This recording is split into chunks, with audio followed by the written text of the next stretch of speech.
Жаңа сіз айтып отырсыз, бәрі заңды түрде керемет демократия болып жатыр. Енді мынаған осына мына жеріне қарама-қайшылығым екі-үшеуін сразу айтам, соған жауап бересіздер.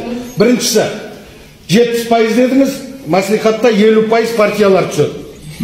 Мына жағына қарапайым халық түсу керек. Онда ол ортада не үшін опять же партиялар жүр?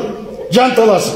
Билікке бұрынғы билікке қайта келгелі отырсыздар. Мысалы үшін партиялардың бәрі мын жақтан қос. Бұл бір. Екіншісі, сіздер айтып отырсыздар. Мен осыны шырылдап, ана СИК-қа звондап, қайта айтып, итогында маған кәсіптеп беріңдер жарнаманы. Қай заңға қарап, мына заңды бекіткен кезде қайда қарадыңдар? Особенно 80% власть отырған аманаттықтар сол кезде. Қайда қарады? Мысалы үшін былай, счет фактура, сен заявка бересің де, счет фактура келесің деп договор таратты.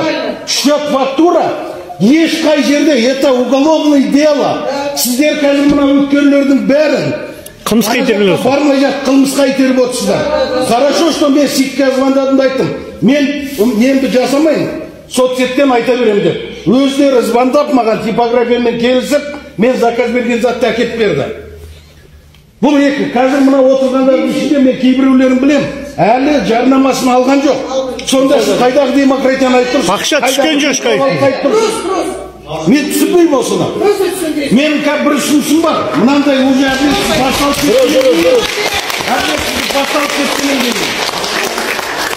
әділетсіздік басталып кеткеннен кейін менің ұсынысым бар. Қайтадан немедленно осыны алып, жоғары жаққа хабарласып, мына жерде қате кеткен екен заңда. Мынау заңда қайшы екен деп, қайтадан сайлауды бір айға созу керек те, қайтадан конкурсты бастау керек. Дұрыс. Жауап беріңіздер.